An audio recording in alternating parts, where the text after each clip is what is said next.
What's up, guys? Welcome to another edition of Free Country. I hope you are off to a great start this week. I am drinking the worst drink I've ever had in my entire life at the moment. It is a Beach Breeze summer edition of Red Bull. If you guys have followed me for a while, you know I've lost a lot of weight in the last year. You know, a year ago, I was about 50 pounds more than I am now. And I don't drink a lot of sugary drinks, or I try not to, but I was just feeling kind of tired today. So I got myself a Red Bull, not proud of it, but this drink is disgusting. If you ever see a summer edition Beach Breeze Red Bull, I think a better name for this flavor would be chemical coconut or pina chloroform, you might call it. It's bad, but I am feeling a little bit hyped up. Thanks to my pina chloroform Red Bull. Guys, I had a really nice weekend this weekend. I went to a place called Claytor Lake out in the western part of Virginia with a bunch of friends, and I don't know, got out on the water, jumped off a dock. It was fun. It was very fun to kind of get out there with friends. I was a little bit like, I felt like, oh no, I have more to do in setting up the channel. This week I got a new camera. I got new microphones. I hope it sounds nice because we are really upgrading some of our equipment here. I always say we. I think I say we when I talk about this podcast to make it feel more like a legitimate business or something, like it's not just me. But honestly, maybe I say we because of the patrons and because of the generosity on Patreon. And like, we are in this together. We are building this kind of country music media thing together, thanks to the generosity of a lot of people and just people's input and people's care, really. So maybe that's why I say we. Maybe it's not that I'm just so self-centered, but like, I've been setting up all this new equipment, and heading into the weekend, I was like, you know, it's one of my roommate's birthday weekends, and it's his family's house. And so we headed out there, and I was like, I don't have time for this. I need to just work. I need to hustle. I need to focus. I need to keep getting videos out. I have this goal to get 3 videos out a week, and I've only been able to get 2 these last 2 weeks. And I want to just like hustle. But honestly, it was so good to take a break. It was incredibly energizing. And it just reminded me, like, dude, you are working hard, but you can't become an asshole. You need to remember that other people exist. Other people matter. Your friends matter. Your roommate matters. And you just gotta like chill out for a second. Everyone has their own problems. The whole world is not a tiny tawdry theater revolving around you. And so it was honestly like really awesome to just like press pause, get some clarity, realize there's more happening than just Grady trying to build a podcast and YouTube channel. And just to like take a step back and have some like real positive reflection on the fact that, man, we're building something freaking cool here, and it is super fun. I got to ride down there with another one of my roommates. We listened to old country music, all the stuff that he listened to when he was in middle school. So we were playing some Daryl Worley, we were playing some Shadazy, and just having a good time. A lot of laughs, a lot of swimming, maybe skinny dipping, I don't know. But it was just a really nice weekend, and good to just stop for a second. You know, the podcast I think people really are enjoying. I hope they're enjoying. I got a little emo. A lot of you guys give me feedback sometimes, like, you're so hard on yourself. What you're doing's good, and I appreciate that, y'all. I do. I'm just I want to make sure I keep it fun. I'm here to entertain as much as I am to discuss.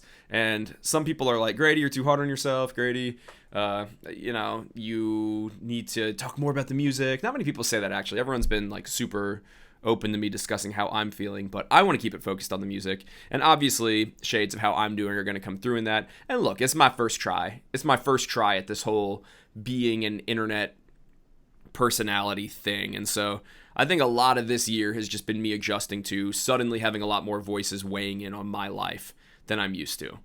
And that's just what it is. That's just what it is. And I'm getting better at it, and I'm getting a thicker skin, and I am enjoying it more and more the more that I do it, and the more that I realize I can be open, and you guys are open to me being open. So I'm just figuring this out as I go. But it was super awesome this weekend to just kind of get to be able to reflect on that a little bit, and to just get some sun and, I don't know, just connect with myself and with my friends a little bit more.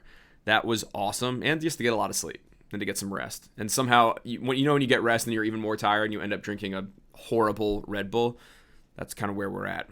I actually did shoot a video while I was out at the lake. I can't wait for you guys to see it. I think it's going to be so fun.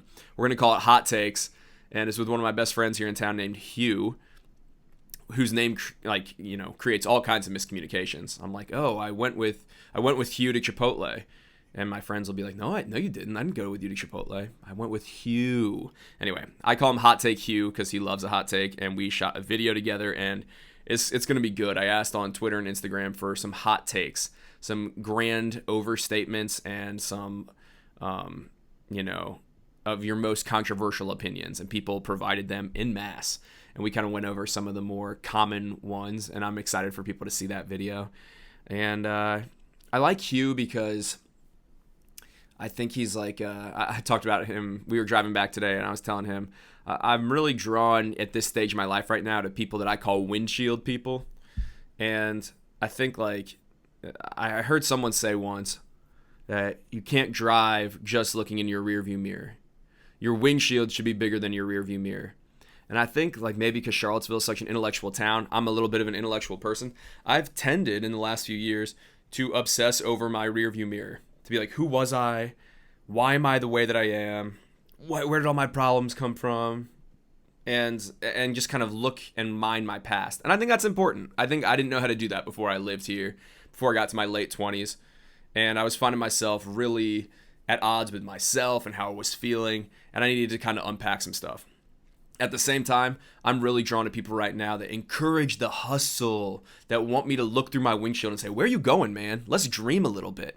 And that, are encouragers and care about my future and care about my goals, and I care about their goals. And I'm right now in life, I'm a windshield person. And I think Hugh is a windshield person too. And so it was just fun to get that time with him and to record a video. And I think you guys will really like him. And he knows his stuff when it comes to country music. So he's kind of my go-to person in town when I got something to talk about. So maybe we'll have him on the podcast one day. We will see. I want to say thanks for the feedback on last week's podcast. It was the first filmed one, and as far as I can tell, it doesn't sound like I really changed how I talked, which I was concerned about, and you guys were really encouraging that, no, you sounded pretty normal, dude. You sounded how you always do, and that's good. That's what I wanted, and I appreciate just a lot of the messages. I mean, 2 different people this week reached out and showed me songs that they'd written, kind of in part inspired by things that I'd said, and that was really meaningful to me. You guys know who you are. And yeah, just some of the messages you guys send are so kind. I'm going to spend some time this afternoon after filming and recording this to just respond to some of the messages from the past couple of weeks that I've gotten. If you're wondering the best way to get in touch, honestly, it's probably not through DMs. I am active in my DMs when I can be, but it's probably go to my website. There's a little contact form. That's probably the best way. That goes right to my email, and I can actually filter the ones that come through and make sure I'm able to get to the things that are asking for a response. At least that's how it's working right now. Even that's getting a little overwhelming, but DMs, like, they don't stay there. After like a month, if I haven't responded, they go away. And yeah, and there's just a lot of them. And 90% of them are just like, listen to this song. So anyway, that's neither here nor there. But thank you guys for all the kind words that you have been saying and sharing about the podcast. And I am going to keep posting it on YouTube. A few people said, it felt more special. It feels more special. The idea that the podcast is just on like audio. And I get that, but the reality is I quit my job like 2 months ago, and I'm trying to build this into a brand. And I have a big YouTube audience, and it would be dumb to not at least be interfacing with them, inviting them into the podcast.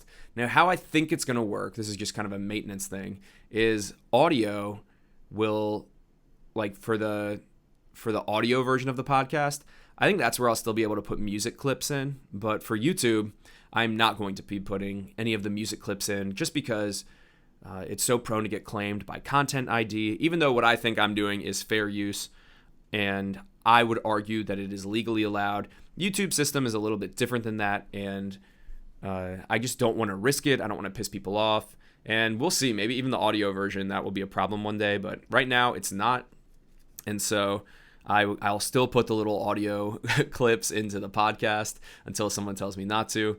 And yeah, I think that'll be just kind of the setup. And then it works. I don't have to edit the video version. It'll just be the live feed of me talking. Okay, I think that is like all maintenance and hellos and windshield, being a windshield person versus a rear view mirror person. And I think that's all I wanted to say to start us off. So let's get into talking about country music, because real talk, being a country music fan is just so fun right now. It is really, really, really fun right now to be a country music fan. And I in some ways, I was telling someone this weekend, I kind of feel like the last 7 years of me thinking about country music, of me writing about country music, has been leading up to this fall. Like, all the things I've wanted, which is essentially for country music to remember what makes it special. And for it to remember, like, you have certain instruments and certain sounds and certain storytelling techniques that make you what you are, and that make this genre interesting and different. And why are we erasing all of them just to sound like pop music? I mean, I've written that piece a million times, and then I've made that video a bunch of times as well. And people, it's always a resonant theme. But it's so weird to have gone from almost this sort of bitter feeling to a excited feeling about everything that's kind of happening in the mainstream right now. The guys that are cool in country music right now, the people that, like, all the dudes on YouTube, and there's girls, but my audience is mainly male on YouTube, that everyone is messaging me about. It's like Midland and Jon Pardi and Luke Combs and Riley Green. Those are kind of the four main acts that I would say really, really, really people comment about. And maybe Morgan Wallen. Those are all like the young guys that people are pumped about. And they're all in this kind of like 90s-ish sound. There is pedal steel in their music. There aren't a lot of programmed drums. There's a lot of just sort of life and verve, and it's fun to be a fan of them and to actually hear the sound of country music come back around from this kind of Sam Huntish, like overly smooth playa pop country sound that we've been in. Like, I'm not saying Riley Green or like Luke Combs are necessarily these paragons of traditionalism. No, and I don't want them to be even. But I do think that they are like so much better than what we've had. Do you know what I mean? I think you got to choose your battles. And right now, it is a time to not be fighting. It's a time to be happy, because this music's good. It's good. You know? It's good. I just think like it's so exciting. So we got all those guys like that I just named. Like Midland drops an album this week. Can't wait for it. I can't wait for Midland's album. We're not going to talk about their new song, Fast Cars and Slow Towns, today, but that one's great. Every single pre-release track of the 5 they've put out has been great. After that, we're going to get, I think, Jon Pardi's album. Thus far, he is 4 for 4 on his songs as well. Tequila Little Time. That's the new song that he put out this week, and it is great as well. I mean, he is just really leaning into this Bakersfield sound, and it is wildly enjoyable. I love the horns. I love the dance vibe. I love that he has so much fiddle going on this record. I mean, Jon Pardi's voice is not, I think, anything especially impressive as much as it is distinct. It's got a kind of nasally sound to it, but it is very distinct, and I think that's almost worth more than it being really good. It's so recognizable. But man, everything he's put out from this album so far has made me so excited. So excited. So after Jon Pardi, then I think we got Riley Green. We've talked about I Wish Grandpa's Never Died, and we've talked about Riley Green a good amount, like all last week, basically. And thanks to you guys for telling me that I did that. You know, a lot of you guys are super encouraging in the comments, like, Grady, you did the right thing going out to see Riley Green. I talked last week on the episode about how I went to interview him and it all kind of fell apart. And some of you guys were just so encouraging, like, dude, this is what you should be doing. You should be hustling. And you were encouraging me to be a windshield person. And I appreciate that, you know? Thank you. That did cheer me up. But Riley Green, I Wish Grandpa's Never Died. That's a nice song. It's a little bit derivative of a song, and you will hear that in the hot take video. But I'm excited for his album. I think the production on it is pretty stellar thus far, everything I've heard. And then after we got Riley Green, we got the big heavy hitter. We got Luke Combs. We got Luke Combs with a new record in November, and I think everything on his prequel EP is excellent. And I think maybe Luke Combs is the only person that can stop Luke Combs on the charts, even though Tyler Childers did it this week. And we'll talk about that in just a second. All I'm saying is it's really, really fun to be a country music fan right now. And if you can't find something to really like in the mainstream, I don't know that you're really trying to be happy as a country music fan. That's just how I'm feeling at the moment. This stuff's so bad. So bad, but I was thirsty. I should have brought a water over here. Okay. Tyler Childers, the #1 album in the country with Country Squire. He just debuted in first place on the Billboard Country Albums chart. And this is a week after Luke Combs with his album, This One's For You, just broke the record for most weeks at #1 at 44 weeks with his album. But, I mean, that record is impressive, and it's like, oh, he was able to take down Luke Combs. It also means the field was pretty weak right now because Luke Combs, has been able to be #1 for 44 weeks. It means that just as much as it means that Luke has a really powerhouse album. But Tyler Childers with Country Squire had an awesome debut sales week. Sold about 32,000 albums. They weren't all sales. Some of that comes from streaming equivalent albums, but about 32,000 units were moved. And that is freaking awesome when you consider that someone like Justin Moore, they just had a #1 single and is like a well-tenured country radio artist. His album sold around 22,000 copies in its first week. So for Tyler Childers to do maybe about 50% more than that in his first week on no radio play, just on sort of clout among country fans and people on the internet, it's so awesome and it's so encouraging. I even tweeted about this a little bit this week that we really idolize country radio, and that matters. Country radio is very important, and a lot of you guys that listen to this podcast are working in radio. And so I've really softened my stance, I think, in the last few years. I used to just kind of blindly hate on country radio, but I think that's ungenerous, and in some ways it's too easy of a scapegoat when really often radio is just responding to the market. But I do think country music does rely too much on country radio and doesn't always have enough imagination for other ways to make it, other ways to establish your audience, other ways to do A&R. It doesn't just have to be radio. And I think it's always cool when we see a #1 country album that doesn't have big radio hits on it, because it's a way of kind of detecting the market likes this kind of music, whether or not the evidence is there on radio. Because a lot of times the argument from labels is like, well, you got to do stuff, you got to do things through radio. You have people like Gary Overton saying, if you're not on country radio, you don't exist. And then the very next week, Aaron Watson getting a #1 country album.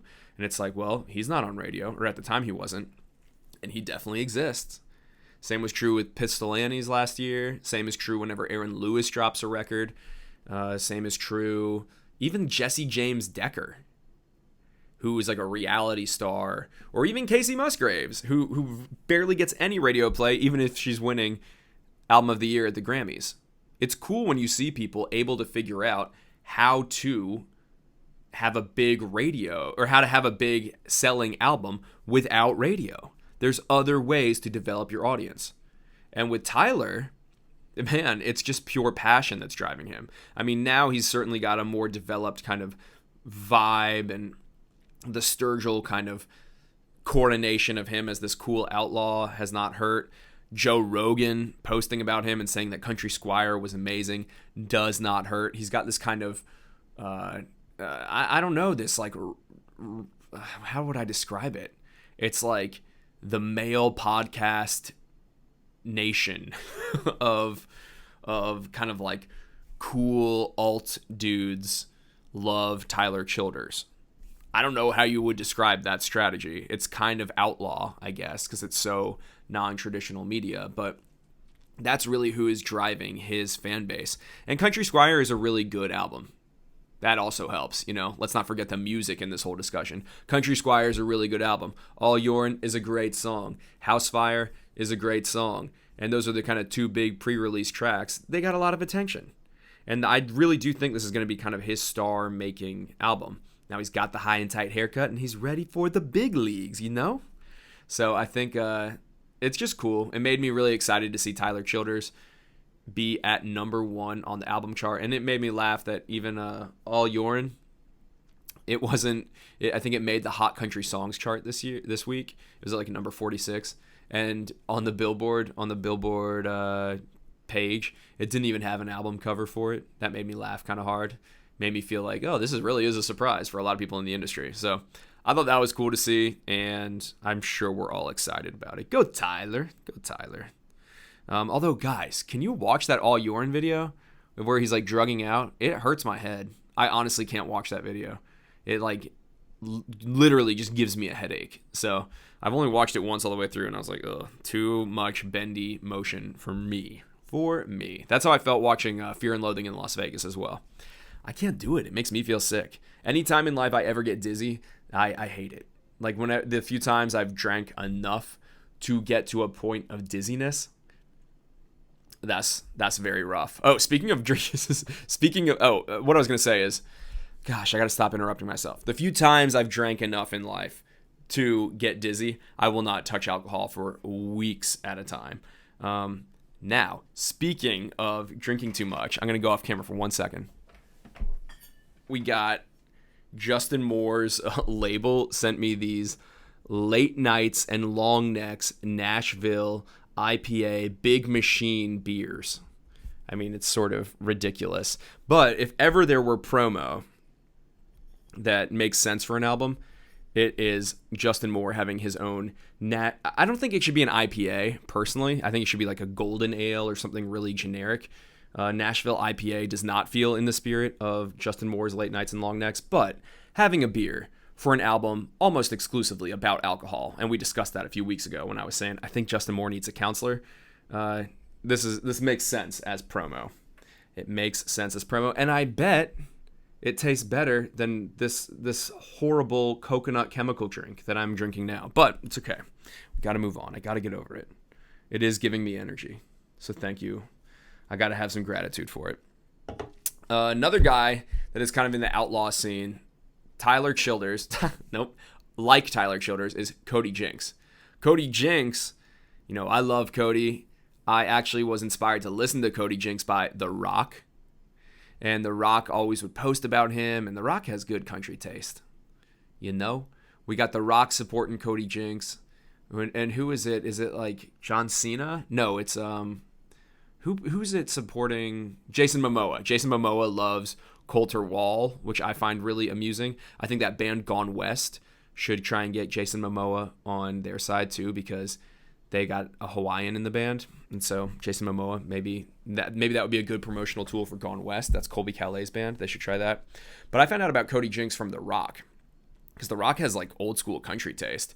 And I would look, a dream interview for me is The Rock, because he actually has a ranch up here in Virginia. And so I would love to talk country music with him. But I found out about Cody Jinx from him a few years ago. He actually tweeted at me where I was like, I might actually check out Cody Jinx thanks to The Rock. And he was like, do it, brother, and listen to Cast No Stones. So I did. And I've honestly been hooked ever since then because I liked what I heard. Although I would like something if The Rock told me to. I feel like he's going to be our future president, and so I should just get in the habit of listening. But I actually liked what I heard, and I've been listening to Cody Jinx ever since, and I really got on board with I'm Not the Devil, and then the first album that I really was participating in at the same time as the rest of the public was Lifers. That was his album that came out last year. It made my top 10 albums of 2018 list, and I really thought a few of the songs were amazing on it. I wish something like Colorado had gotten a single push. I think Headcase from that album is one of my very favorite songs from the past decade, to be honest. It really captures his kind of artistic craziness. And Cody announced that he is putting out a new album this fall, and it's not in the kind of mainstream vein as the guys I was saying before, like Riley and Luke Combs, but he's putting out this album called After the Fire. And the cover of this is super interesting. You should look up the cover of this album because it's like an old campfire, and then from the ground there seems to be a log that is sticking up its middle finger. And maybe this is a big FU to Nashville, because Cody released his last album through Rounder Records. That's where like Rustin Kelly and Caroline Spence and I'm With Her, All those bands, all those acts rather, are signed to Rounder Records, and that's who released Lifers. And Lifers wasn't really it wasn't a breakout moment for Cody, I would say. I didn't see any significant new coverage of him. He didn't become this sort of transcendent Tyler Childers type figure. He certainly didn't get played on mainstream country radio, and so he's going at this album alone. They've not announced any bad blood between Cody and any of these Nashville people, but he's releasing this album independently, and it's got a big middle finger log thing on the cover. I also think if you look at this album long enough, you start to maybe see that this also, instead of just being a middle finger, could be a man walking away, some sort of log man that is like a primitive stick figure that it's kind of walking away. And so maybe it's symbolic of him walking away from Nashville and doing his own thing, his own way. But I'm really pumped. I'm really pumped for Cody Jinx. I really think what Cody Jinx might need, not that I'm an A&R executive, but I'm also not in Nashville, so maybe he's not flicking me off. I think he just needs some good promo photos and a style. Right now, I know him as a guy with a big beard. And honestly, there's a lot of those. You see a lot of people send you someone from Texas. They're like, check out this guy. And it's like, okay, this guy has a really big beard and a really dark brown big beard. And I say this as a bearded man. No shade to the beards. It's impressive. Good upkeep, guys. But it helps to have something that's a little more recognizable for people. Morgan Wallen, the smartest thing he ever did was cut his hair into a mullet. The smartest thing Eric Church ever did was keep his aviators on. Luke Combs has his Columbia fishing shirt. Everyone's got kind of a thing, and it's a little bit gimmicky, but it's helpful. And I guess it just depends what your desire is. And maybe Cody Jinx doesn't want to go to the next level, but every artist does, I would say. There's very few artists that don't actually want to get to the next level. And I think Cody could use some really good visuals and something a lot more distinct about how he looks. Because one of the hard things in trying to support Texas artists, and I'm doing that on my podcast as best as I can, is there's often not a lot of visuals. Sometimes I have a song I really want to do, but there's not one live performance of it on YouTube. There's not one good photo of the band. And I'm really thankful for the few channels that are out there, stuff like Texas Music Scene, that gets good usable footage of these artists. And that's what I think that's what I think will move the needle for Cody, is just some really maybe well-lit, good pictures of him that can help sort of create a shareable identity. Because right now it's fun for his fans to discover him live. It's fun to share his music, and I freaking believe in him. And I believe in his honesty. I believe so much in it, but he's hard to share with people. So that's Cody Jinx. That's maybe going to be another, I would hope. We'll see. It would be cool if that were a number one record whenever it comes out as well. Now, there is some new music that is very different from kind of the independent Texas scene or the Kentucky scene that Tyler Childers is coming out of. We got some new tracks this week, and I want to talk about them. And the first one I want to talk about is the least country of the bunch. Well, I don't even know about that, but it's a pop song. It's by Diplo, who is a DJ. You might know him as the guy that produced stuff like MIA's Paper Planes, or Hold Up by Beyonce, or Close to Me by Ellie Goulding. And he's worked with Major Lazer. He's been a DJ around for 15 years. But he put out a song with Morgan Wallen called Heartless. And it's interesting. He's putting out this record called Thomas Wesley, or I don't know if that's going to be the name of the record, but Diplo, I guess, grew up some in Nashville. And his real name is Thomas Wesley, and so he's releasing this kind of more stripped-back version of EDM, and he's including country artists on it. He had Cam, who sang Burning House, sing a song called So Long with him earlier this year. Now he's got Morgan Wallen on this song called Heartless, and it's interesting. I don't think it's bad sounding in any way, but I don't think it's that interesting of a song. The lyrics didn't do much for me in this song. I actually pulled them up right here so I could reference them. But you say you're going out late. I count down till you call me. It's just one of those things that you do when you're lonely. And you're all about the chase, but you won't ever let me catch you. And I wish I was the same. But I know I'm going to let you win again, and when I do, I'm going to hurt like hell, and you don't mean to. That's what I tell myself. But why you got to be so heartless? And then, the chorus goes from there.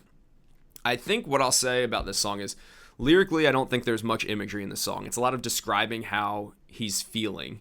And that's not as interesting as getting images that describe how you're feeling. It's just kind of describing the emotions. And I think, to me, images are what make country songwriting. So I feel like the songwriting style is a lot more pop. And again, that's not bad in and of itself. It's just not as interesting. I feel like if we're going to do a country record, let's do it country. And Morgan actually sounds good on it. One of the guys follows me, Bennett Snyder, who's a smart guy. He said that he would describe him as a raspy Adam Levine. I hear that. I think Morgan sounds okay on this. I don't think they're even pushing it to country radio, so that's why I feel very unthreatened by it. I think it's kind of a cool project. I like that it's a pop project using country stars and letting them spread their wings and experiment a little bit.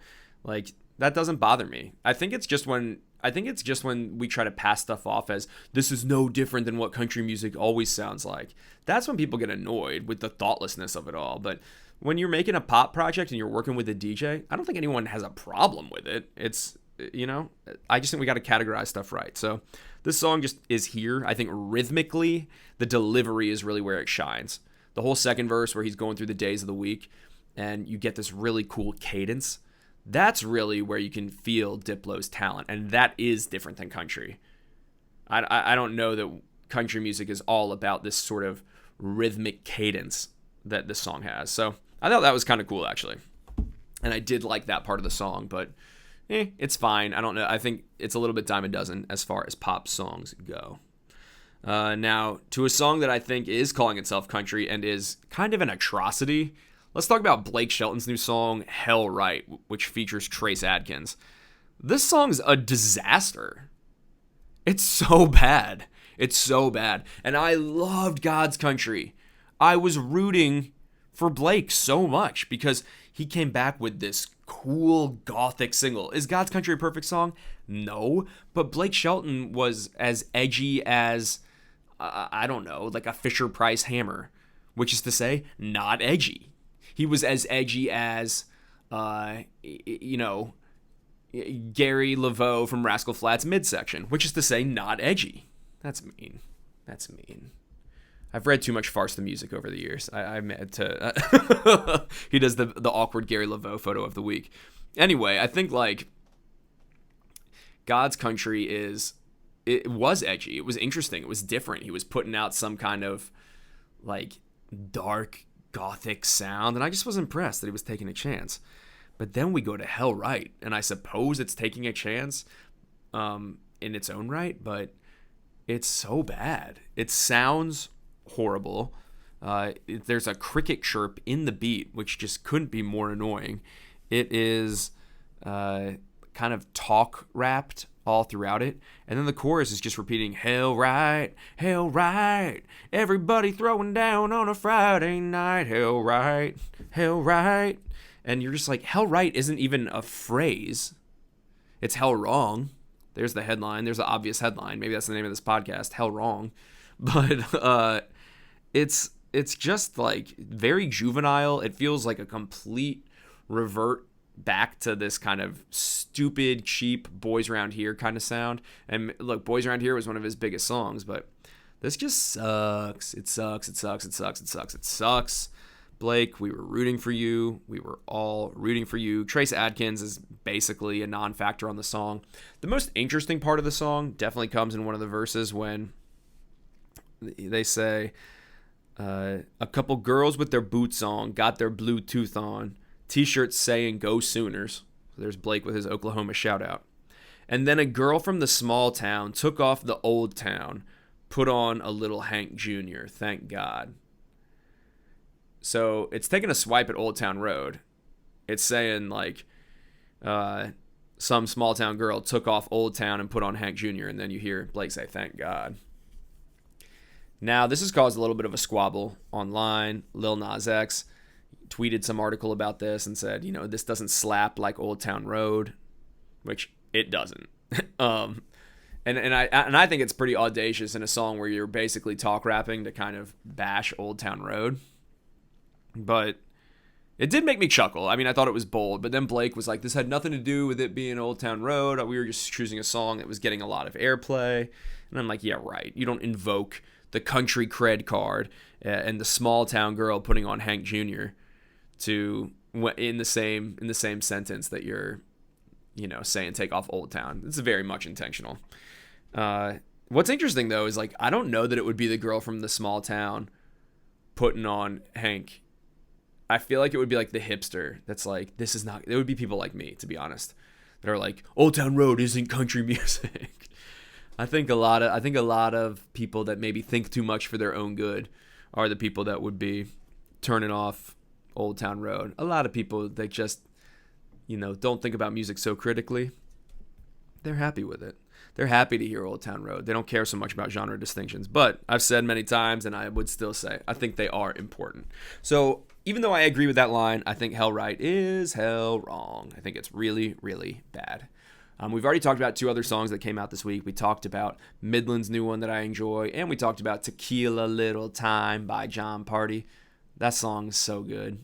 I love it, but we don't need to stay on it. The other big one that came out this week, other than Hunter Hayes' album, and I don't really pay attention to Hunter Hayes anymore. It's just been like such a long period of nothing, and then he was just going to be a digital artist, and he just, I don't know, he seems a little. I said this in my video that I put up on Friday, but it just seems like he's always finding himself as an artist again. But then if you're always just now finding yourself, like I just need him to turn a page. I need him to turn a page. And I don't know. I just prefer to not talk about him because I feel like there's no way he's clearly just processing some stuff in his music, and you got to process that stuff to move on in life. But I don't know, maybe it'll yield better music when he arrives on one side or the other. But I don't want to make someone feel bad for processing. We're all on this journey, and it takes us all different times to figure stuff out. So somehow I always feel weird even reviewing Hunter Hayes. I'm surprised, honestly, he still has a big label deal, unless he just has some kind of 360 deal and pulls huge numbers on touring. So I know that came out, but I don't really have anything to say about it. I don't think the first song, Wild Blue, is very good. Miranda Lambert put out a new song from her album Wild Card, and they released the track list, and we got Luke Dick writing songs on there. We got Natalie Hemby writing songs on there, and both of them actually are the featured co-writers on her new song, Bluebird. This thing's a jam. Bluebird's a really, really good song. Now, when you see the title Bluebird, the first 2 things I think of are the Bluebird Cafe, which is a famous songwriting cafe in Nashville, and Somewhere Over the Rainbow. Somewhere Over the Rainbow, bluebirds fly. And I think you're actually supposed to be thinking about both of them in this song, because Bluebird is a song about kind of moving forward, taking pain and turning it into art, and keeping going in life. She says, if the house just keeps on winning, I've got a wild card up my sleeve. If love keeps giving me lemons, I just mix them in my drink. And if the whole wide world stops singing and all the stars go dark, I keep a light on in my soul. I keep a bluebird in my heart. I think like what that is saying is obviously she's had a bad year. She said 34 was a bad year. Like here's the 35. She's gotten remarried. She's in a happier place. But this song is kind of her coping with pain and with bad things that have happened to her and saying, I keep a light on in my soul and a bluebird in my heart. I think that is supposed to signify hope. I also think it's supposed to say, I turn it into music. I go to the bluebird. I play my songs. So I think it's really cool. I mean, I think like, I haven't loved everything about the songs that Miranda's putting out, but they just have a certain life to them that I think is really appealing. And I'm excited to hear this album, Wild Card. Like, it just looks a little more accessible. And she's so famous that I kind of like when really, really famous people play the really, really famous game and have a beautiful album cover that has like little clues in the crossword puzzle. She's holding a crossword and there's kind of little clues if you zoom way in on the picture. I like that stuff, and I think kind of it makes being a music fan more fun. So it just feels like she's a little more into playing the game and the promotion game, and some people would say, no, she should just like stick to her roots and make organic stuff like The Weight of These Wings. But I think like the level of your audience should affect how you release your music. So I'm really into this song.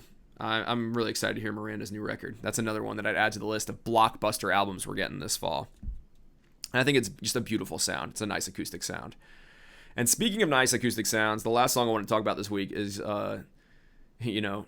not country per se, not at all, but it's Taylor Swift's new song, Lover.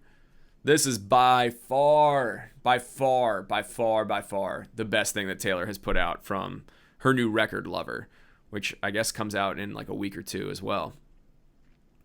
This is a song that finally I feel like, and I'm talking about Taylor because I can. I think a lot of country fans actually still listen to Taylor because they found her in country music, and whether you like her or not, she's one of the most influential people within country music, certainly in our lifetime and within all of music.